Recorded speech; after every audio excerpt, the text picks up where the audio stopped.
কয়েকদিন থেকে যেটা অনুমান করা যাচ্ছিল সেটাই ঘটল। ইসলামী আন্দোলন বাংলাদেশ চরমোনাইর পীরের নেতৃত্বাধীন দলটি বেরিয়ে গেছে জামায়াতের সাথে 11 দলীয় জোট থেকে। এখন জামায়াতের নেতৃত্বে 10 দলীয় জোট হয়ে গেল। ইনফ্যাক্ট গত কিছুদিন থেকে যে ঘটনা ঘটছিল তাতে এটা মনেই হচ্ছিল আরেকটা দল বেরিয়ে যেতে পারে, এই প্রবাবিলিটি খানিকটা দেখা গিয়েছিল। সেটা হচ্ছে বাংলাদেশ খেলাফত মজলিস, যারা মামুনুল হকের নেতৃত্বাধীন, সেটা থেকে গেছে এখন পর্যন্ত। কিন্তু ইসলামী আন্দোলন বাংলাদেশ বেরিয়ে গেল। এটার ইম্প্যাক্ট কী হবে এই জোটের ওপরে, নির্বাচনের উপরে, বিএনপির ওপরে কী হবে, এইসব নিয়ে একটু কথা বলতে চাই। আগে অন্তত এই জোটে বিশেষ করে জামায়াতে ইসলামীর জন্য ব্যাপারটা কেমন হলো সেটা একটু বোঝা দরকার। তবে যেটা হয়, একটা যুদ্ধে কেউ পরাজয় স্বীকার করতে চায় না। জামায়াতে ইসলামীর অ্যাক্টিভিস্টদেরকে গতকাল থেকেই দেখছি ইসলামী আন্দোলন যদি নিজ থেকে বেরিয়ে যায় সেটা জামাতের জন্য বেস্ট অপশন মনে হয়, তারা ভাবছেন এবং প্রচুর গালিগালাজ করছেন। এবং জামায়াতে ইসলামীর আমির এই ব্যাপারে সতর্ক বার্তাও জানিয়েছেন। এটা নিয়ে একটু আলাদাভাবে কথা বলবো অন্য কোনো ভিডিওতে। যাই হোক, ইসলামী আন্দোলন একটা সংবাদ সম্মেলন করেছেন। গাজী আতাউর রহমান সাহেব, ওনার সাথে আমি টকশো করেছি, ব্যক্তিগতভাবে চিনি, খুবই সজ্জন মানুষ কথাবার্তায় আলাপে।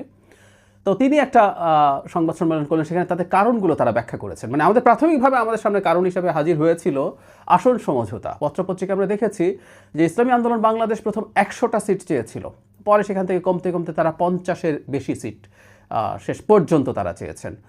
কিন্তু জামায়াতে ইসলামীর পক্ষ থেকে বা জোটের পক্ষ থেকে 40টি বেশি সিট দেওয়া হবে না, এরকম জানানো হয়েছে। সর্বশেষ আমরা যতদূর জানি জামায়াতে ইসলামী তাদের জোট যখন ঘোষণা করছে মোটামুটি 45-এর কাছাকাছি সিট ফাঁকা রেখে বাকিগুলো সমঝোতা ঘোষণা করেছিল। অর্থাৎ তারা অপেক্ষা করছিলেন, তারা ভেবেছিলেন ইসলামী আন্দোলন বাংলাদেশ এসে জয়েন করবে। কিন্তু ফাইনালি যেটা দাঁড়ালো সেটা আর হচ্ছে না। ফলে আসন ভাগাভাগিকে কেন্দ্র করেই ঘটনাটা ঘটেছে বলে মনে হলেও ইসলামী আন্দোলন ভিন্ন কিছু কথা বলেছে। তারা আসন ভাগাভাগিকে আদৌতে কোনো কারণ হিসাবে আনেননি। আমি দেখলাম মোটামুটি 3টা কথা তারা বলছেন। প্রথম, তারা বলছেন ইসলাম প্রতিষ্ঠা করা থেকে সরে আসছে। মানে জামায়াতে ইসলামীর পক্ষ থেকে বলা হয়েছে তারা শরিয়া আইন কায়েম করতে যাচ্ছেন না, এরকম একটা কথা আমরা খেয়াল করেছি। কিছুদিন আগে খ্রিস্টানদের সম্প্রদায়ের একটা দল জামায়াতে ইসলামীর আমিরের সাথে দেখা করেছিলেন। তারা বেরিয়ে এসে এটা জানিয়েছেন যে ক্ষমতায় গেলেও জামায়াতে ইসলামী শরিয়া আইন কায়েম করবে না। এটা নিয়ে বিস্তারিত কথা বলা লাগবে। এটা নিয়ে দীর্ঘদিন থেকে কথা বলছি যে জামায়াতে ইসলামীকে এটা স্পষ্ট করতে হবে। তো খানিকটা স্পষ্ট অন্য মুখ দিয়ে হয়েছে, জামায়াতে ইসলামী নিজে এখনও বলেনি। যাই হোক, ইসলামী আন্দোলনের পক্ষ থেকে বলা হচ্ছে যে এই জিনিসটা যে তারা করছেন সেটা তারা কোনোভাবে মেনে নিতে পারছেন না। তারা একসাথে ইসলামী শাসন বা শরিয়া কায়েম করার জন্য লক্ষ্য নিয়ে তারা নির্বাচন করতে গেছেন। এই যে গ্রাসরুটে এতদিন ধরে তারা আন্দোলন করছেন সেটাকে তারা জামায়াতে ইসলামী পাত্তা না দিয়ে অসম্মান করছে ইত্যাদি ইত্যাদি। মোদ্দা কথাটা হচ্ছে এটাই তাদের প্রধান কারণ হিসাবে দেখাচ্ছেন। আমরা ইসলামী আন্দোলনকে প্রশ্ন করব, সেটা হচ্ছে নির্বাচন করে ইসলামী শরিয়া কায়েম করবেন, এটা তাদের ঘোষণা করতে হবে। সেটা কীভাবে করবেন, সেই রূপরেখা কী, তাতে এক্সিস্টিং নির্বাচনী ব্যবস্থা থাকবে কিনা, সব কিছু আসলে একটু ক্লিয়ার করতে হবে। আদারওয়াইজ এরকম দল নির্বাচন করতে পারে কিনা সেই প্রশ্ন আমরা তুলব, সেটা আরেক আলোচনা। দ্বিতীয় কারণ তিনি যেটা দেখিয়েছেন সেটা হচ্ছে জামায়াতে ইসলামের আমির যে জনাব তারেক রহমানের সাথে দেখা করে জাতীয় সরকারের ইঙ্গিত দিয়েছেন। জনাব আতাউর আরও স্পষ্টভাবেই বলছেন যে জাতীয় সরকারের ব্যাপারে স্পষ্টভাবে বলছেন। ইয়াস, এটা সো ক্লিয়ার। আমি এটা নিয়ে একটা ভিডিও করেছি যে এই ইঙ্গিত না, এটা স্পষ্টভাবেই বলে দেয়, গায়ে পড়ে নিতান্ত। জনাব শফিকুর রহমান আমির তারেক রহমানের সাথে দেখা করতে বেরিয়ে এসে বলেছেন। তো তখন তিনি বলছেন যে দলটা বিরোধী দল হিসেবে বা প্রতিদ্বন্দ্বিতা করতে চায় ক্ষমতার জন্য, সে যখন আরেকটা বড় দলের সাথে গিয়ে ধরনের আন্ডারস্ট্যান্ডিংয়ের কথা বলে আসে তাহলে তো একটা পাতানো নির্বাচন হতে যাচ্ছে, এটা তার মনে হয়। তাহলে আর এত সব ফাইট করার অর্থটা কি, এই ধরনের একটা আলাপ তিনি যুক্তি হিসাবে দেখাচ্ছেন। এটা হলো দ্বিতীয় পয়েন্ট। আরেকটা অবিশ্বাস্য পয়েন্ট আছে, তৃতীয়। সেটা হচ্ছে জামায়াতের আমির ইসলামী আন্দোলনের আমিরকে তাচ্ছিল্য করেছেন তাদের ভোটের পার্সেন্টেজ দিয়ে, কিন্তু ফানটা হচ্ছে প্রথম আলোর জরিপকে দেখিয়ে তিনি এটা বলছেন। জনাব আতাউর রহমান যেটা বলছেন আর কি, যেখানে প্রথম আলো নিজে কোনো জরিপ করেনি, সে কতগুলো জরিপ করিয়েছিল। তো ওখানে জামাতের 30%-এর বেশি মানুষ জামাতকে ভোট দিতে চায়, আর ইসলামী আন্দোলন 0.1% ভোট পাবে এরকম দেখিয়ে মানে ব্যাকফুটে নিয়ে নেগোশিয়েট করে তাকে কম সিট দেওয়ার আলোচনা শুরু করেছেন। ব্যাপারটা এরকম বিষয় তুলে ধরতে চেয়েছেন। ফানি লেগেছে জামাতের আমির আবার প্রথম আলো দেখাচ্ছেন, মানে জামাতপন্থী জামাতের লোকজন তো প্রথম আলোকে বিরাট শত্রু মনে করে এবং অত্যন্ত ডিসইনফরমেশন টেশন করে বলেই মনে করে, অথচ তারাও প্রথম আলো ব্যবহার করছেন এবং সেটাকে রেফারেন্স হিসাবে দেখাচ্ছেন ইসলামী আন্দোলনের আমিরকে। যাই হোক, এই তিনটা কারণকে তারা দেখিয়েছেন।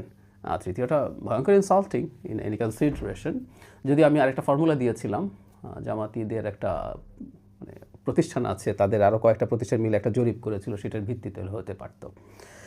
যাই হোক, এবার মূল কথাটায় আসি, সেটা হচ্ছে ইম্প্যাক্ট কী হবে। জামাতের লোকজন খুব খুশি খুশি ভাব দেখাচ্ছেন। মানে গত দিন যখন আসন সমঝোতা হলো, জামাত তো 200-র নিচে সিটে তার প্রার্থিতা ঘোষণা করেছে। ভাবখানা এরকম যে ইসলামী আন্দোলনকে এতগুলো সিট বা অন্যান্য দলকে এই সিটগুলো ছেড়ে দেওয়াতে জামাতের জোট একটুর জন্য সম্ভবত 2/3 মেজরিটি মিস করে ফেলবে। মানে তাদের অনেকেরই এতটাই দুঃখ লাগছে, কারণ ইসলামী আন্দোলনের তারা বৃহৎ স্বার্থে হয়তো সিট ছাড়ছে, কিন্তু তেমন কেউ জিতে নাও আসতে পারে। জামাতের তারা সবাই জিতে যাবে, 179-র মধ্যে অনেক জিতে যাবে প্রায় সবাই। আর একটু হলে তারা যদি তাদের ক্যান্ডিডেট বেশি হতো জামাতে, তাহলে 2/3 মেজরিটি পেয়ে যেত কিনা, এই ধরনের একটা মাতম দেখছিলাম। এবং অনেকে লিখেছেন, আমি তাদের অ্যাক্টিভিস্টদের অনেকে স্ট্যাটাস দেখেছি যে জামাত এই জোট ভাঙার ঝুঁকি নিল না, কিন্তু ইসলামী আন্দোলন যদি নিচ থেকে বেরিয়ে যায় সেটা তাদের জন্য ভালো হবে। মানে তারা এটাকে বিজয় হিসাবে দেখানোর চেষ্টা করছেন। এবং হুইচ ইজ ভেরি ফানি যে ইসলামী আন্দোলন কত খারাপ, তারা শেখ হাসিনার সময় কত সমর্থন করেছে শেখ হাসিনাকে, কত তারা ভারতের লোক, এই আলাপগুলো এখন আবার প্রচুর আসছে। আমরা এটা ফ্যাক্ট, ইসলামী আন্দোলনের সর্বোচ্চ নেতাদের শেখ হাসিনা এবং আওয়ামী লীগকে তোষণকারী অনেক মন্তব্য পাওয়া যায়, তারা সেগুলো ব্যবহার করার চেষ্টা করছেন, অথচ এতদিন কিন্তু তারা ভালোই ছিলেন। যাই হোক, এটা তাদের বক্তব্য, কিন্তু আসলে কি হবে? আমরা এই জোটটা যখন তৈরি হচ্ছিল তখন ইসলামী আন্দোলনের একটা কনসেপ্ট যে সব ইসলামী ভাবাদর্শের ভোট এক বাক্সে, এটা পরীক্ষিত না। আসলে এটা ফল কি হবে? অ্যাপারেন্টলি মনে হতে পারে যে সব ইসলামী দল যখন একত্র হয় তখন একটা সিনার্জিস্টিক এফেক্ট হতে পারে। আমি আগেও একদিন বলেছি, সিনার্জিজম মানে হচ্ছে, আপনারা অনেকেই জানেন, যারা জানেন না তাদের উদ্দেশ্যে, যে কখনো কখনো 2 যোগ করলে 4-এর চেয়ে বেশি হতে পারে। ডিজায়ার যে ইম্প্যাক্ট দুটো হয় তার চেয়ে বেশি হয়ে যেতে পারে, 5 হতে পারে, 6 হতে পারে। ফলে সব ইসলামী দল যখন একই বাক্সে ভোট দেওয়ার অ্যাপিল করবে, সবাই যখন নিজেদের মধ্যে সলিডারিটি দেখাবে, তখন সেটার একটা ইম্প্যাক্ট পড়তে পারে বলে ধারণা করা হচ্ছিল। আবার বলছি এটা ধারণা, কারণ এটা টেস্টেড না। এটা একত্র হলে আমরা বুঝতে পারতাম আসলে কি হয়। কেন বলছি এটা হবেই গ্যারান্টি দেওয়া যায় না, তার কারণ হলো এই যে ইসলামের বিভিন্ন ডিফারেন্ট স্কুল অফ থটস আছে, এবং আবহমান কাল থেকে এই দলগুলো পরস্পরের বিরুদ্ধে, কওমিরা জামাতের বিরুদ্ধে, জামাত কওমিদের বিরুদ্ধে, তারপরে এই যে ইসলামী আন্দোলন এক ধরনের পীরপন্থী, যেখানে পীররা আছেন, তাদের সাথে জামাতের সংঘাত, জামাতের সাথে তাদের সংঘাত, এটা গ্রাসরুটে তারা ক্রমাগত বলে এসছেন। এখন হঠাৎ করে যদি বলেন যে ধরলাম ইসলামী আন্দোলন, যাদের অত্যন্ত কঠোর মন্তব্য আছে জামাতের বিরুদ্ধে, তারা যদি বলেন তোমরা ঢালাওভাবে এবার জামাতকে ভোট দাও, তার সমর্থকরা এটা কতটুকু ফলো করবেন, এটা প্রশ্নবিদ্ধ হওয়ার মতোই ব্যাপার। যাই হোক, এই যে ন্যারেটিভটা ছিল, এই ন্যারেটিভটা ভেঙে পড়লো, ফলে সিনার্জিজম বা ভোট পাওয়ার প্রবণতা কমতে পারে, এতে কোনো সন্দেহ নেই। আর বড় বিপদে জামাত যেটা পড়বে সেটা হচ্ছে ইসলামী আন্দোলন মাঠে এই যে জামাত ইসলাম শব্দটা ব্যবহার করে, কিন্তু সে শরিয়া আইন থেকে সরে গিয়ে শুধুমাত্র ক্ষমতায় যাওয়ার জন্য এখান থেকে সরে এসছে। ইনফ্যাক্ট জনাব আতাউর রহমান এটাই বলেছেন যে ক্ষমতা যাওয়ার জন্যই করছেন। এটা যদি ক্রমাগত ক্যাম্পেইন করে ইসলামী আন্দোলন বাংলাদেশ, তাদের একটা নেটওয়ার্ক আছে, তাদের প্রচুর মুরিদ আছেন, তাতে তারা কতটুকু জিতবেন বড় ব্যাপার না, জামাতের ভণ্ডামি বেরিয়ে পড়বে অনেক বেশি করে। এটা জামাতের জন্য বড় বিপদের কারণ হতে পারে। এবং এটা কে করছে? আরেকটা ইসলামপন্থী দল, সেই যে দলটা তার সাথে এতদিন ধরে থাকার চেষ্টা করেছিল জোটে। এটা জামাতের জন্য সবচেয়ে বড়, মানে ভোটের চাইতেও এটা বড় ডিজাস্টার তৈরি করার সম্ভাবনা তৈরি করবে। জামাতের একটা ছোট সুবিধাও আছে হয়তো, সেটা হচ্ছে তুলনামূলকভাবে ইসলামী আন্দোলন জামাতের তুলনায় আরও বেশি রাইট, মানে বেশ ফার রাইটই বলা যায় ইসলামী আন্দোলন বাংলাদেশকে। ফলে জামাতের জোটে এমনি প্রচুর ফার রাইটসরা আছে, জামাতের তুলনায় খেলাফত মজলিস এরা অনেক বেশি ফার রাইট হবে কোন এনি কনসিডারেশন। তারা তো রয়ে গেল, কিন্তু ইসলামী আন্দোলন দল হিসাবে যেহেতু ওগুলোর চাইতে বড়, সো ফার রাইট একটা দল চলে গেছে। এটা জামাতের এই যে ব্র্যান্ডিং হওয়ার ঝুঁকি আছে, যে তার সাথে প্রচুর ফার রাইট একত্র হয়েছে, যেটা ইন্টারন্যাশনালি বিশেষ করে বা দেশের মধ্যেও এডুকেটেড মিডল ক্লাসের ওপরেও ইম্প্যাক্ট ফেলার সম্ভাবনা থাকবে। এরা সরে যাওয়াতে জামাতের এই বিষয়টা খানিকটা কমার সম্ভাবনা দেখা গেছে। এটা জামাতের জন্য পজিটিভ হলেও হতে পারে, আমি নিশ্চিত নই, কিন্তু আমি জাস্ট জানিয়ে রাখলাম এটা পজিটিভ হওয়ার সম্ভাবনা খানিকটা হলেও আছে। আর সর্বশেষ যেটা মনে করি, এটা এই জোটের জন্য যদি আমাকে বলা হয় ফাইনালি কেমন দাঁড়াবে, ক্ষতিকর হবে ভোট, ইসলামপন্থী ভোট যেগুলো একই বাক্সে যেতে পারতো সেগুলো কমার সম্ভাবনা আছে। আর জামাতের বিরুদ্ধে আমি মোটামুটি নিশ্চিত ইসলামী আন্দোলন আজকে যেভাবে তার ইসলামী শরিয়া থেকে সরে আসার ব্যাপারটাকে যেভাবে রিয়্যাক্ট করেছেন, এটাকে তারা খুব সিরিয়াসলি ক্যাম্পেইনের পার্ট করবেন, এটা বোঝা যায়। সেটা যদি করে সেটা জামাতকে খুব বড় বিপদে ফেলবে। কারণ জামাতের যে ভোটাররা একটা সময় ট্রেডিশনালি ছিলেন, তার কর্মীরা, ইভেন আমরা হয়তো আরেকদিন বিস্তারিত আলোচনা করব, জামাতের সংগঠনই ঝুঁকির মধ্যে পড়তে পারে। কারণ হচ্ছে এই ধরনের ন্যারেটিভ, মানে যেটা আমরা ইসলামী শরিয়া কায়েম করবো, অথচ ইসলামী শরিয়া কায়েম করবো,